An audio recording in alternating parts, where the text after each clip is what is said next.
Good afternoon and welcome back to Nasdaq Trade Talks. I'm your host, Jill Malandrino, Global Markets Reporter at Nasdaq.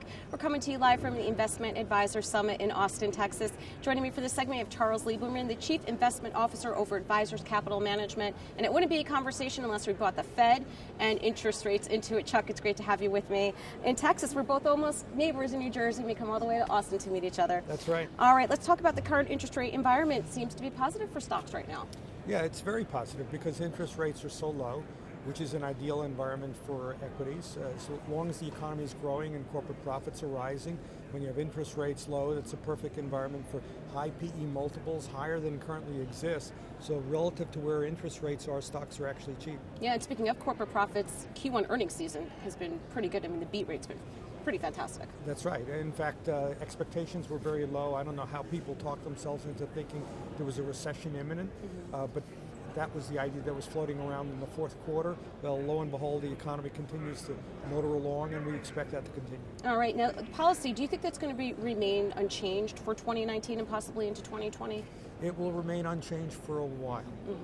The Fed, I think, needs inflation to pick up to be able to justify raising interest rates. You saw how much flack they got when they were raising rates at the end of last year, and the economy looked like it was a little bit softer. That was sufficient to get the president on their case. So I think the Fed wants to move rates to neutral. I don't think they think that rates are yet at neutral, but they also know that they have no cover for raising rates, so they're going to wait, allow inflation to continue to build. To use Janet Yellen's term, she wanted to let the economy run hot. Well, Powell is doing precisely that. He's letting the economy run hot. We continue to create more jobs. The unemployment rate continues to go down. Wage rates continue to rise. Eventually, inflation will pick up meaningfully, and that's when the Fed will go back to raising rates. I would imagine there'll be a lot of pressure, too, at least through the 2020 election cycle, to keep policy where it is as well. That's right. Now you're talking again about the political side, and certainly the politicians always want lower rates, and especially approaching an election. But the question is whether the economy will accommodate them. How likely are they to cut rates? Close to zero. There's this notion around that the Fed might cut rates, an insurance cut. The economy does not need insurance. The economy is doing fine. Again, it goes back to economic growth, job growth, profits growth. There's no basis for an insurance cut.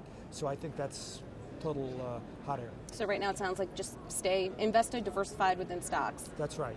Equities are far more attractively priced in the fixed income market. Bonds are actually pretty risky, especially long maturity bonds. There's no great value and there's no great return. Stocks are unfortunately the only place to be. But people want to own some bonds to reduce risk, so they should stick with short-term maturities. That will ensure that they do take little risk.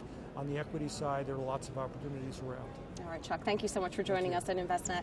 And thank you for joining me throughout the day on Trade Talks. I'm Jill Malandrino, Global Markets Reporter at Nasdaq.